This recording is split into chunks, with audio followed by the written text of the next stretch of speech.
Hi, everyone, and welcome again to the Agile Matrix podcast. This is the podcast where we break down agile practices to help you and your team to be more effective, efficient, and reliable. I'm your host, Temi, and I'm thrilled to have you join me today. So, in this episode, we're diving deep into one of the most important Scrum events. Yes, one of the Scrum events. We're looking at the sprint review. Now, I'm sure you know, and in case you're not aware, the sprint review is more than a demo. It's a chance to align with stakeholders, gather feedback, adapt your product direction.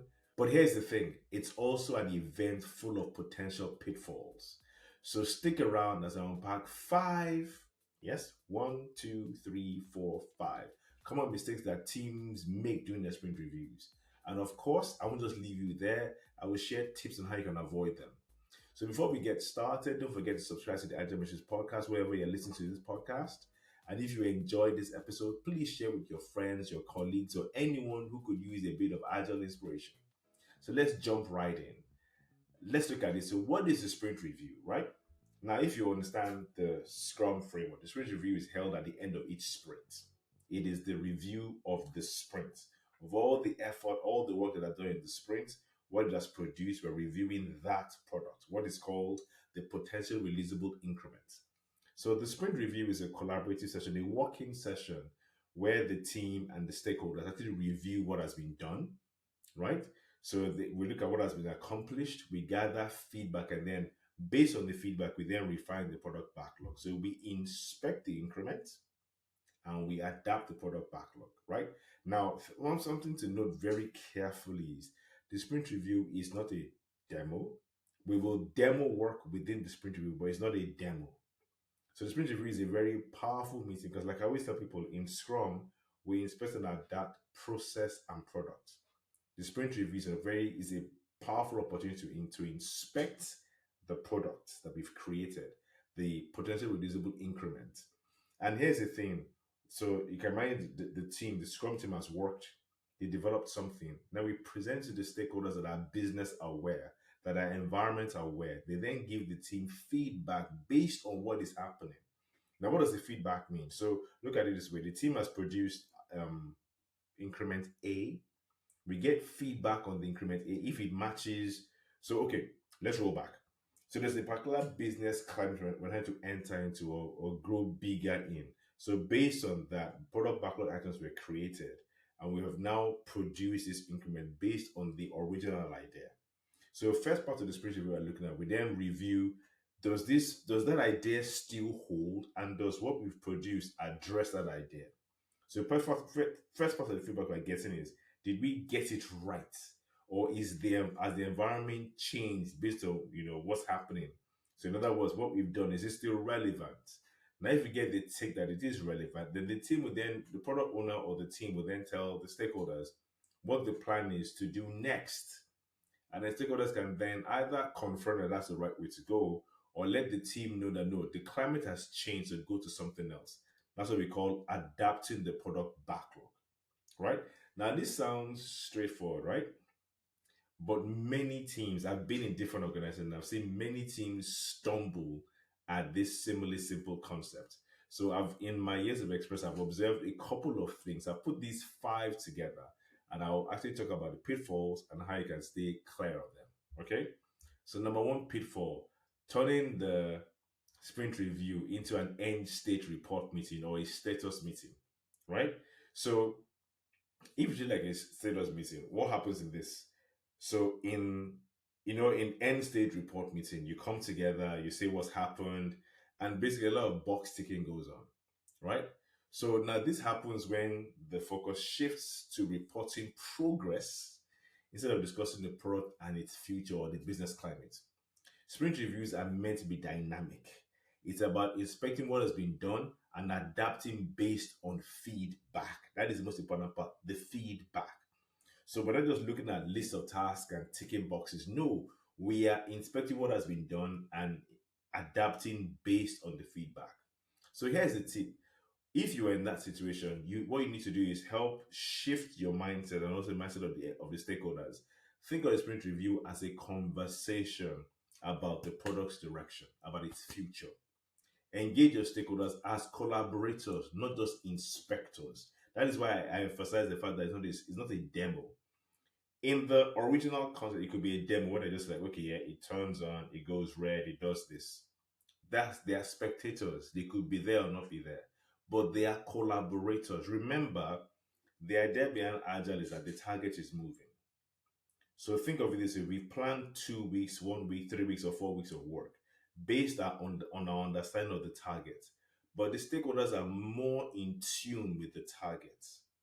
So we come into that sprint review to show the stakeholders what we've done to confirm whether or not we're still in line with the target or not.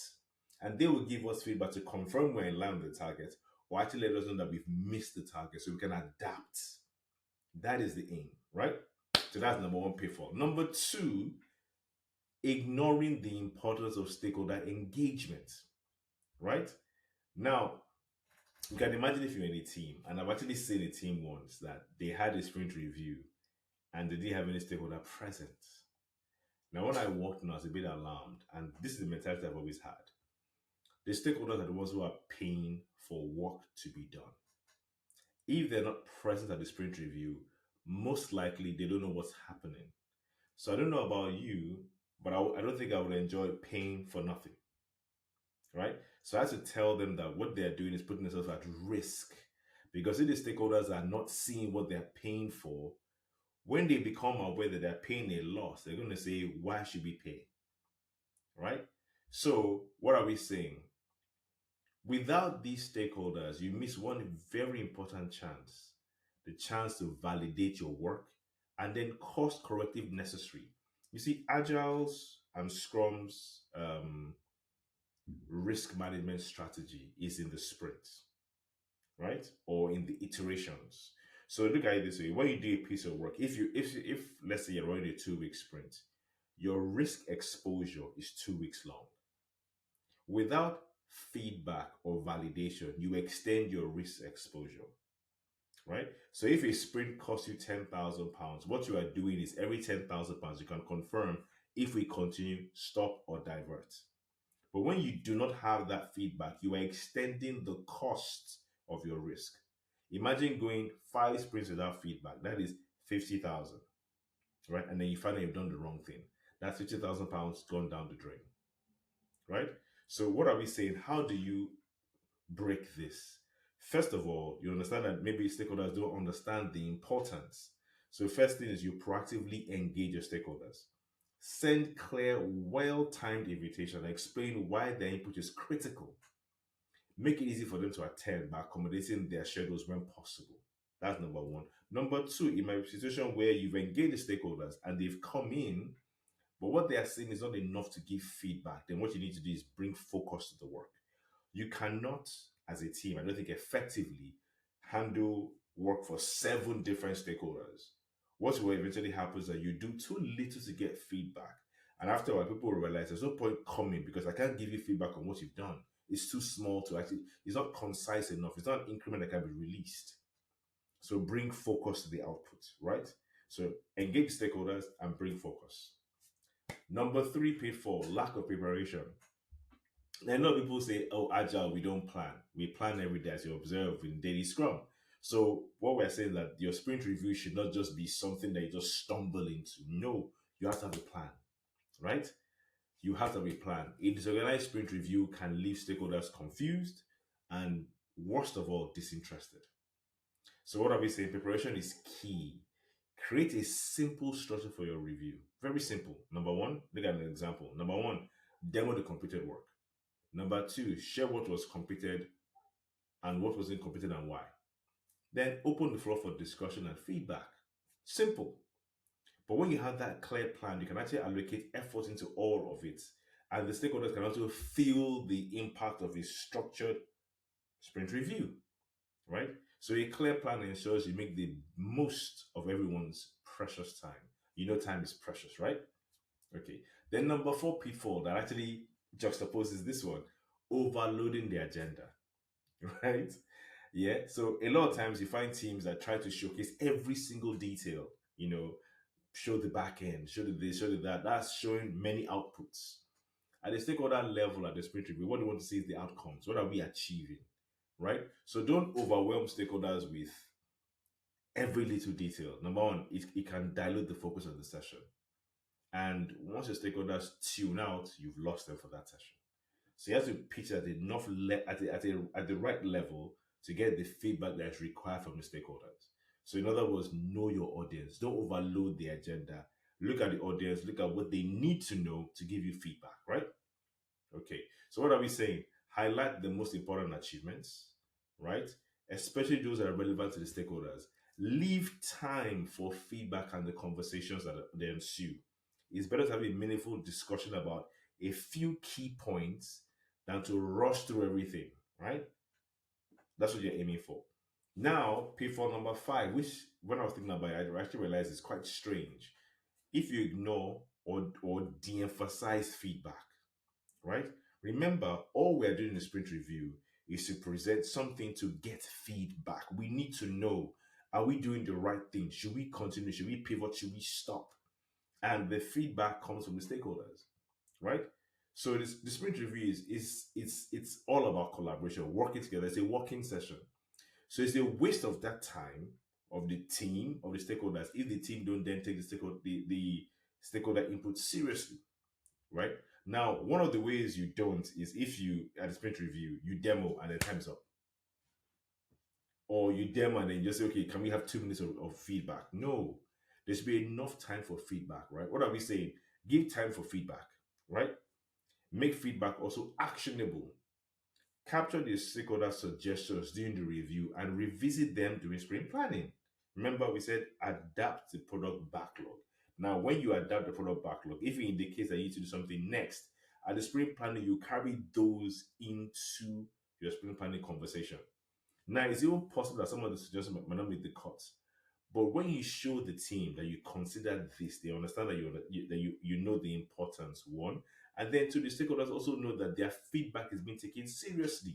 Guess what? They'll give more feedback willingly the next time, right? So that is very, very important. Remember the 5? I've given you 5, and I've told you how to avoid them, right? There you have it. 5 common sprint reviews pitfalls and how to avoid them. So remember, the sprint review is more than a routine meeting. It is very important. It is a key moment for collaboration, alignment, and building trust with stakeholders. Remember, for some of these stakeholders, they look at, I worked in a company once where they refer to their third-party developers as a black hole. What does that mean? When work goes in there, it comes out eventually. So meaning they could not trust the team. They were locked in by contract. If they had their way, they would be away from that team. But they're locked in by contract, and that's what you don't want. You don't want your stakeholders not to trust the team. And sprint review is a very important meeting that builds trust with stakeholders. So what am I saying? If you avoid these mistakes and focus on preparation and engagement, you can turn the sprint reviews into a cornerstone of your process, right? Very powerful event. So what are we saying? Get your sprint review right. I hope that these tips I've given you will actually help you to get your sprint review to be effective, to be efficient, to be reliable, right? To help your teams build trust in your stakeholders. So thank you very much for tuning to the Agile Matrix podcast today. If you found this episode helpful, please take time to subscribe to the podcast and leave a review. It really helps me reach more listeners like you. And if you have any ideas or suggestions or topics you want me to cover, let me know in the comments as well. And don't forget to share this episode with your friends, your team, or anyone looking to level up their Agile game. So let's grow the Agile communities together. Until next time, stay agile, stay curious, keep building amazing things, amazing stuff, amazing ideas. So bye for now. Cheers, everyone.